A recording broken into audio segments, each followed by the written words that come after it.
Some women learn what they are worth from a mirror.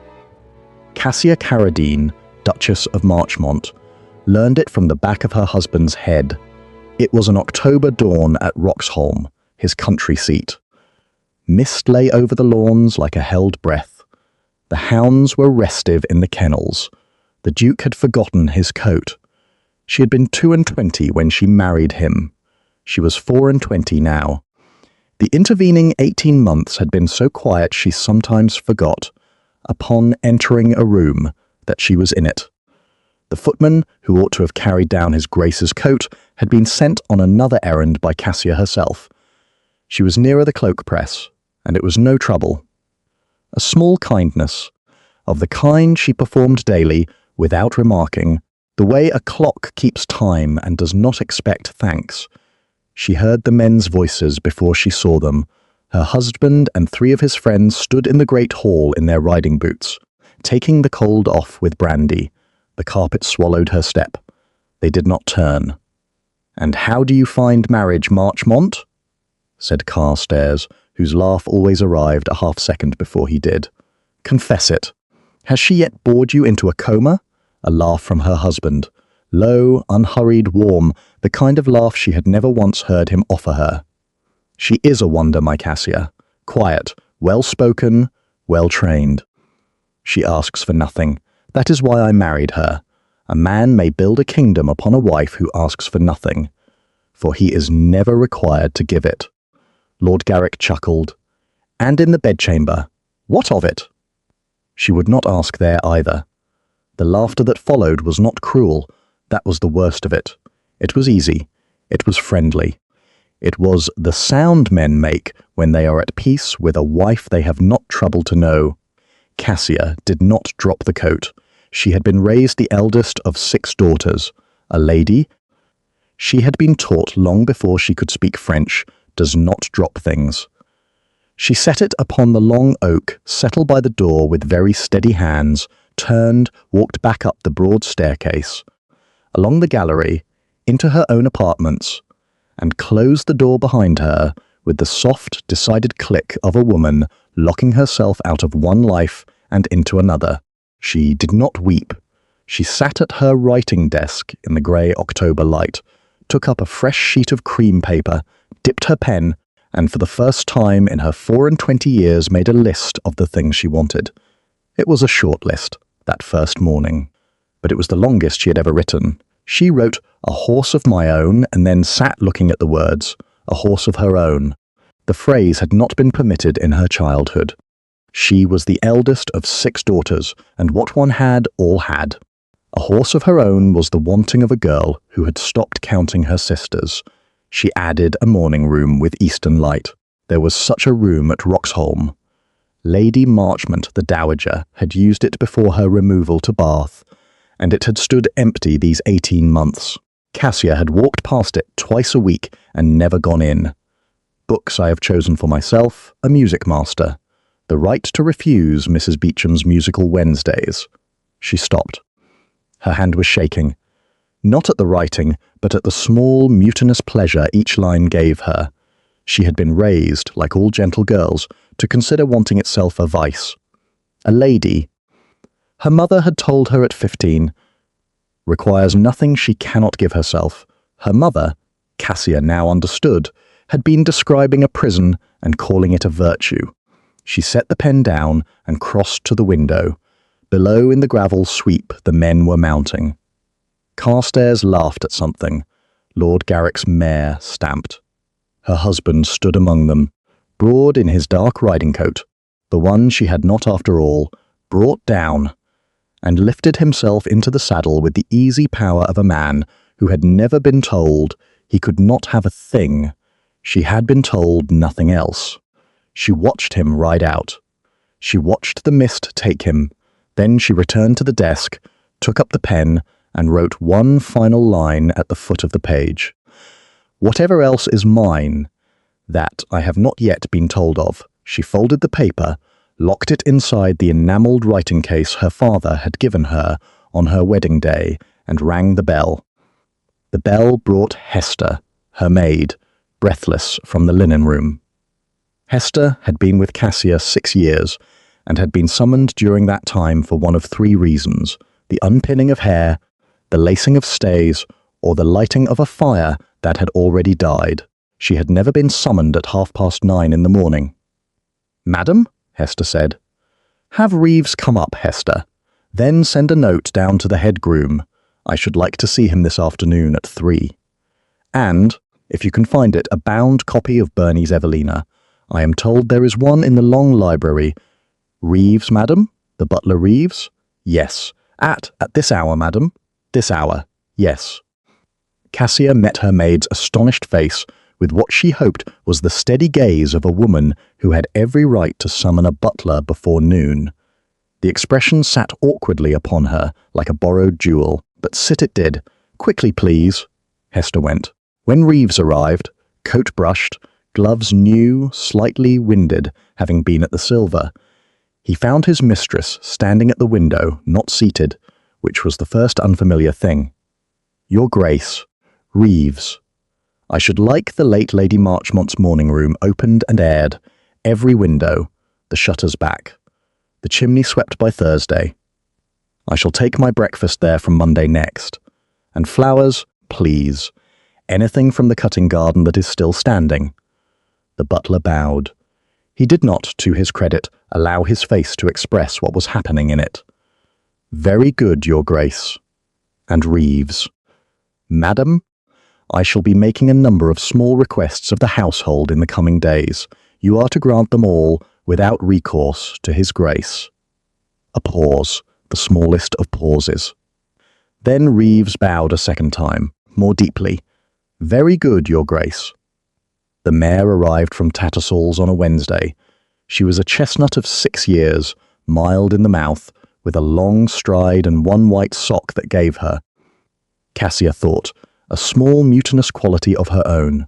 She named her Persuasion, after a novel she had read in a single night the week before. By the second week, Cassia rode each dawn. She rode in the lower park before the men were up, in a habit of dark green wool that the Roxholm Modiste had at first refused to cut, on the grounds that her Grace had always worn grey and lavender. Cassia had looked at the woman with new eyes and replied, very gently, that her Grace had revised her opinions. By the third week, the morning room with the eastern light was hers. The dowager's old bureau had been polished and set under the window. There were primroses in a blue glass jar. The bell pull was new. So was the small inkstand. So, in fact, was the woman who sat at the bureau in the mornings, writing letters to people she had not written to in 2 years, her sisters, her one school friend in Kent, a poetess in London, whose verses she had admired from a great and silent distance. The Duke, returning from a fortnight at his hunting box at Bickley, found the morning room aired, and his wife at breakfast in green silk. "Madam," he said, pausing in the doorway, "you are riding now." "I am." "Your Grace, Reeves tells me you have engaged a music master. He comes on Thursdays, and a modiste from London, I am informed. Madame Herview." "Yes." Alistair stood in the doorway. He had ridden 80 miles that morning to be home in time for a magistrate's dinner. He had expected the house he had left. He did not quite recognize the one he had returned to. There were 16 at table, and the candles had been lit at 4, for it was October and dark by 5. Lady Catherton, 63, and impervious to ducal weather, had been seated at Alistair's right. To his left was Mrs. Hollis, who spoke of nothing but her late spaniel. He attended dutifully to both. He had been raised to do so.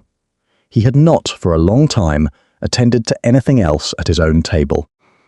Then Mrs. Hollis turned to the gentleman on her other side, and the room shifted, and Alistair found himself for the second time that week, looking at his wife. She sat at the foot of the table in green silk.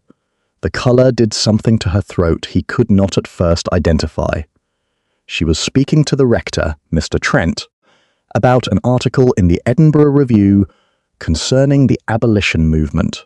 She had read the Edinburgh Review. Mr. Trent, who was clever and 40 and unmarried, was leaning toward her with the unmistakable posture of a man who had begun the evening intending to be civil and was ending it intending to be more.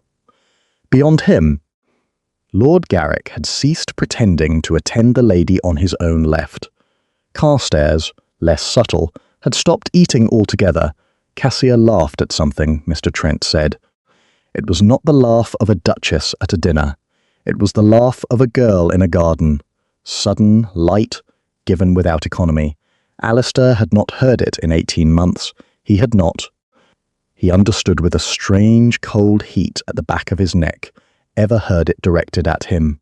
Across the candles, Cassia lifted her glass to her lips and met Lady Catherton's eye for the briefest of seconds. The older woman's brows arched very faintly in what was almost, but not quite, a salute.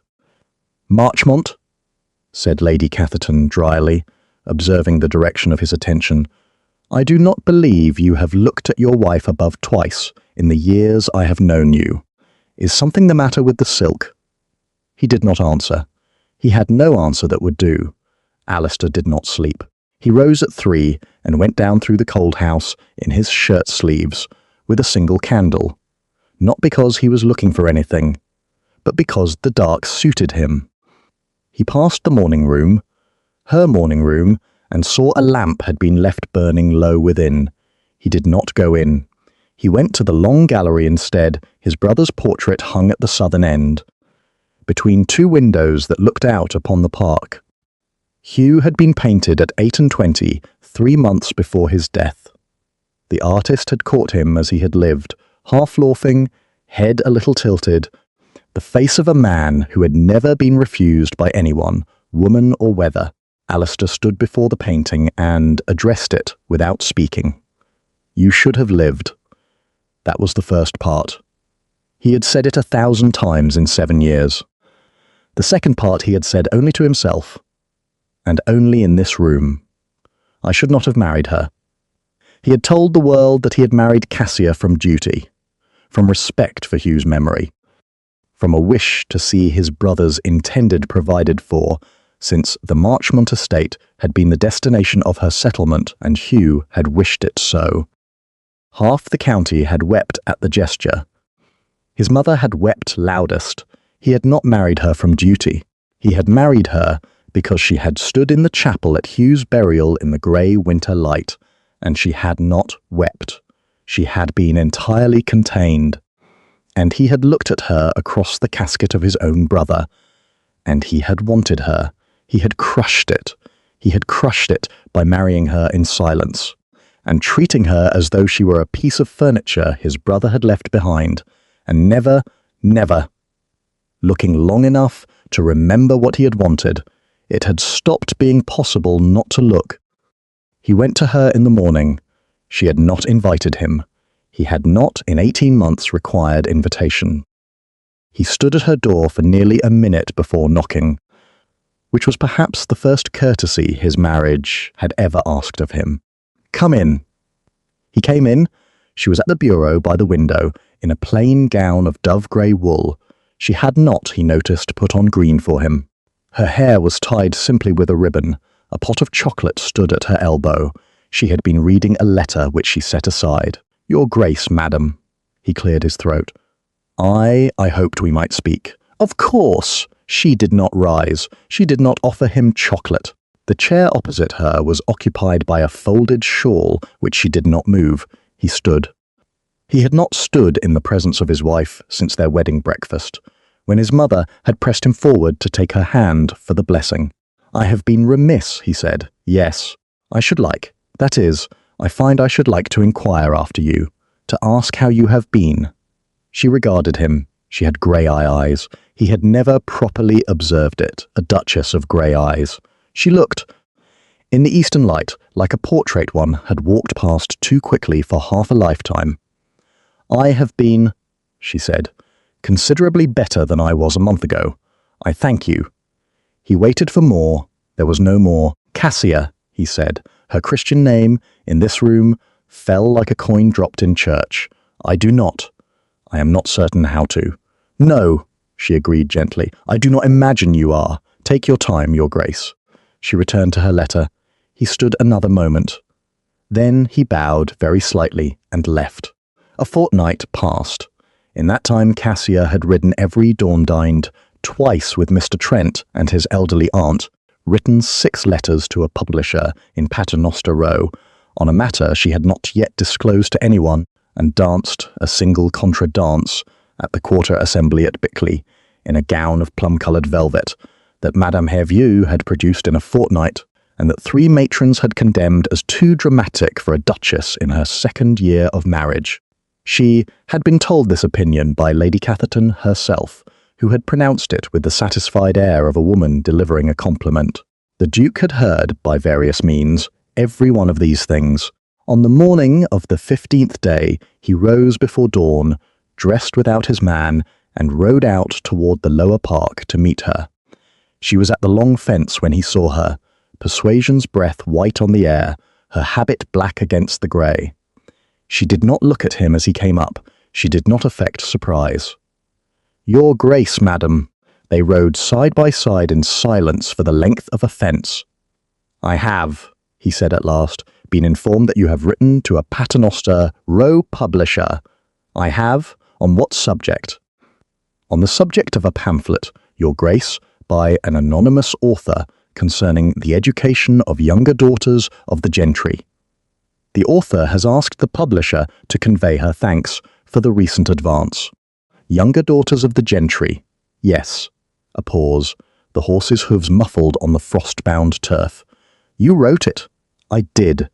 He did not say anything for a long moment. Then quietly, "I should have liked to read it before the publisher did." She looked at him then for the first time that morning.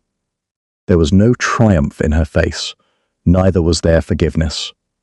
"You may purchase a copy," she said, "in 3 weeks' time." The pamphlet arrived from Paternoster Row on the 7th of November.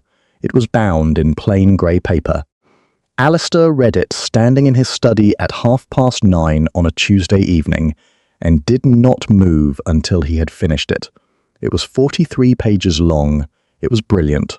He had married a brilliant woman, and had not known it, because he had never given her the table at which to be brilliant. He went looking for her at 11, and found her in the library in her dressing gown of pale rose silk, standing on the 3rd step of the rolling ladder reaching for Cowper. "Your Grace." He did not answer. He came and stood at the foot of the ladder, looking up. "You have read it," she said, twice. She stepped down. Her bare feet on the polished oak made no sound. She was close to him. He had not been close to her since their wedding, when he had stood on the chapel step with the careful distance of a man receiving a parcel. "Cassia, Your Grace." He closed the inch. His hand found the side of her throat, the warm, narrow place beneath her jaw where her pulse beat against his thumb, and he held it there. She did not move. For 2 slow beats of her own pulse beneath his palm, she let him hold her. And Alistair felt, in those 2 seconds, every hour of 18 months he had refused her. Then she stepped back. With the same steadiness she had set the coat upon the settle. "Alistair," her voice did not shake, "if you had touched me like that once, in a corridor, in passing, I would have given you anything." She did not wait for him to answer. She did not expect he could. She left the library with Cowper unselected upon his shelf, and Alistair Carradine, Duke of Marchmont, stood alone in the dark among his books, with the warmth of her throat still upon his hand, and understood at last what it was to be precisely too late. Lady Catherton called at Roxholm at 11 the following morning, in a carriage that had once belonged to her late husband and was now driven, she liked to point out, by a coachman she alone instructed. "My dear," she said, presenting her cheek to Cassia in the front hall, "the roads are vile and I am old, and I should very much like a fire and a chocolate, in that order." Cassia gave her both in the morning room. She had not intended to speak. She had intended to inquire after Lady Catherton's nephew in the Navy, and her difficult sister in Bath, and the new pew cushions at the village church. What she had intended did not, in the event, occur, Lady Catherton sat in the chair opposite, observed her hostess for a full half-minute over the rim of her cup, and remarked, "You did not sleep last night. Tell me why." So Cassia told her. She told her of an October dawn and a coat upon the settle. She told her of the morning room and the riding habit and the pamphlet. She told her of the long fence and the chocolate and the library. She told her, with a steadiness that surprised neither of them, of an inch closed and a hand at her throat, and the line she had spoken before walking out. When she finished, Lady Catherton said nothing for some seconds. Then, gently, "My dear, he found you when you were small enough to fit through his door. He cannot now complain that you have grown taller than the frame. That is a complaint a man addresses to himself in his study, with brandy alone." Cassia did not weep. She had not wept yet, and she would not begin in a morning room with primroses in a jar. "And what should I do, Lady Catherton?" "Whatever you like, child. That is the part that is now permitted to you. The rest of us shall have to grow accustomed." She set down her cup. "And in the meantime," she added, "I should like a second chocolate. The first was, I am afraid, instructional." It was 3 days after Lady Catherton's call, on a Tuesday in late November, that Cassia found them in the false back of the Dowager's bureau, while looking for a volume of household accounts. A packet of letters, ribbon-tied, the silk faded to the colour of old straw. The handwriting on the topmost letter was Hugh's. Hugh, who had been dead 7 years. Hugh, whose hand she had not seen since the letter he had written her from Florence, 3 weeks before the fever took him. The packet contained 9 letters. 8 were to the Dowager. The 9th, second from the top, was addressed to Miss Cassia Layton, when she shall be of an age and a temper to receive it. The seal was unbroken. Cassia carried it to the window, broke the wax, and read, "My dearest girl." It began, "If you are reading this, it is because I have, against expectation, gone before you, and because my mother has at last judged you ready. I shall be brief. I have always been a bad correspondent at length. I want you to know, before anything else, that you were not bound to me. I knew before I sailed that my brother loved you. He told me himself, in the library, the night before I left, in a state I shall not describe. I have remembered every word. Alistair has supposed himself the wiser of us. He is the elder by 16 months. He has been wrong in this. If anything befalls me, you are to choose freely. You owe him nothing, least of all the kindness of accepting what he was too proud to ask for in time. If you choose otherwise, I should not have wished otherwise for you. Not for a moment, yours always, more brother than betrothed, Hugh." Cassia sat at the window with the letter open in her lap, and did not move for an hour. She did not weep that hour, nor that night. In 18 months, Cassia Carradine had learned what hours and nights were for. She used them as deliberately as currency. The letter went into the locked drawer of the enamelled writing case with the list, and she went to bed at her usual hour. In the morning she ordered breakfast in the small dining room, and had Reeves request his grace join her, which the butler did with no expression whatever, the long training of his profession at last earning its keep. Alistair came. He found her at the head of the small table in a gown of deep blue wool, the letter laid before her. He saw it before he sat down. "Where?" he said. "In your mother's old bureau." He did not sit. "Cassia, sit down. I should like you to read it." He sat. He read. He read it twice, and when he set it down at last, his hands were not steady, and she saw, for the first time, the man behind the man she had been married to. "It is true," he said. "All of it? All of it. That I loved you when you were Hugh's. That I have known these 18 months what I cost you. That I chose to punish you for being still in the house when he was no longer. A breath. And, Cassia, I love you. I have loved you since the chapel." For one perilous second her gaze fell to the table. Her hand, resting upon the linen, very nearly moved, very nearly closed the small white distance between his sleeve and her own. The whole of her marriage hung in that second, and an unseen audience watched her almost relent. Then she lifted her eyes. "I know you do," she said gently. "I think you have loved me for 7 years in the worst possible way a man can love a woman, and I do not, Alistair, intend to spend any more of mine waiting for you to learn how." She did not rise at once. She let her words sit between them on the table. Then she folded Hugh's letter and put it inside her sleeve, where she would carry it for the rest of her life. "I am going to tell you what I want now, Alistair. You will listen to all of it before you answer. Do I have your word?"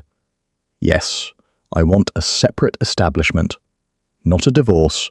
I do not seek the scandal, and I do not believe you would survive one. I want the use of the small property at Marsden Heath, which I am informed is yours absolutely, and which I have already written to Reeves about. I shall live there. I shall keep my carriage and my income from the settlements my father provided. I shall continue to publish under whatever name pleases me. I shall be your duchess in the registers and in nothing else. Cassia, I have not finished. You will not come to Marsden Heath unless I have written to invite you, and I shall not write to invite you. I shall come to Roxholm twice in the year, at Christmas and at Easter, to be seen with you in the chapel as is required of a duchess, and to remind the county that we have not separated. That is the entirety of what I shall give you, and the entirety of what you shall ask of me."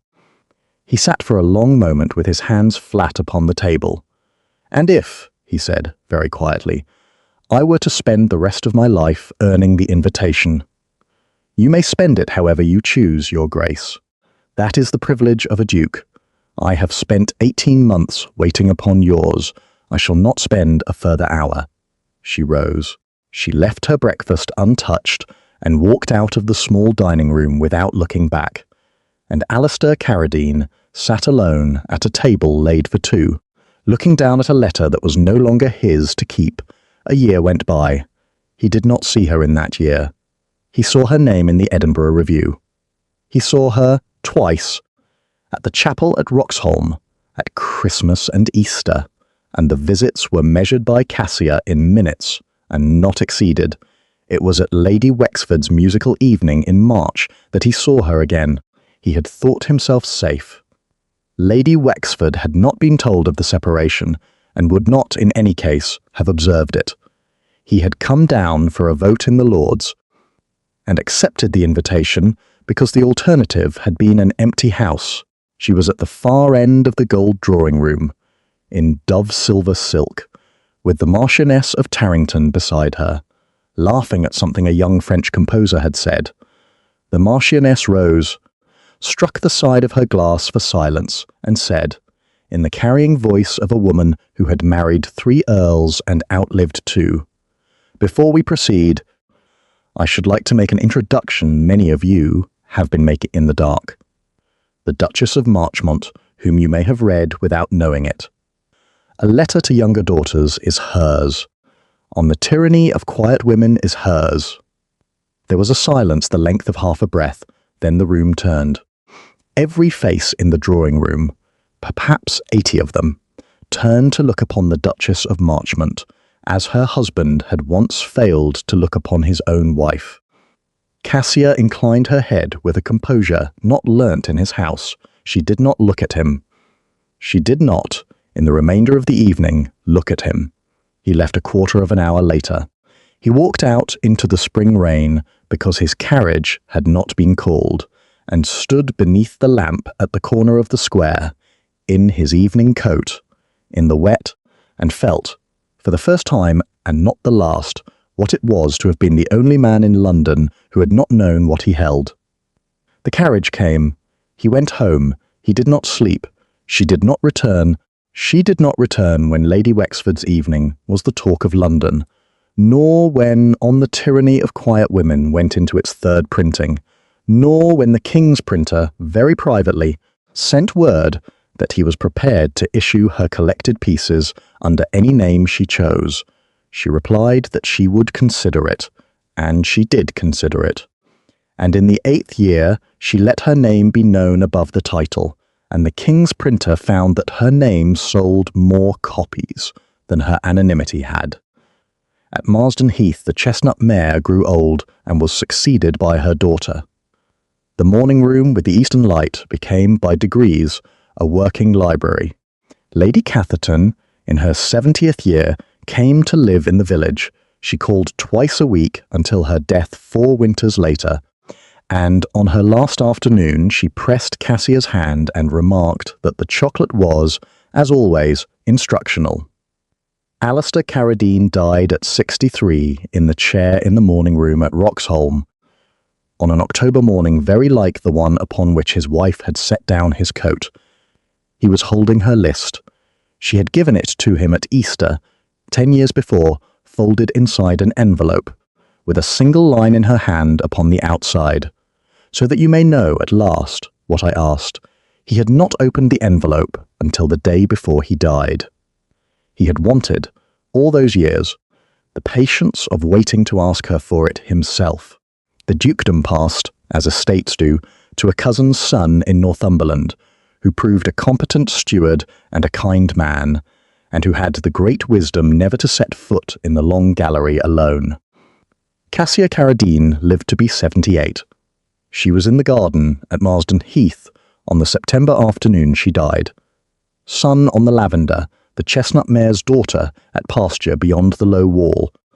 A letter open in her lap from a great niece in Hampshire who had been set to read a letter to younger daughters at school and had written, in the round and unembarrassed hand of a girl of 14, "Aunt, was the Duchess truly you?" She had been about to answer when she set the letter down to rest her eyes a moment in the sun. Some women learn what they are worth from a mirror. Cassia Carradine had learned it from herself, and had spent the remainder of her life teaching the lesson to any woman who asked if this story moved you. And I hope it did. Please subscribe to the channel and drop a comment telling me where in the world you are watching from. It amazes me to know how far these stories travel. And if you have ever, even once, been told that the smallness of your asking was the best of you, share this with the woman who told it to you, or with the woman it was told to. Tell her gently that she may write her own list now. The desk is hers, the pen is hers, the hour is at last irrelevant.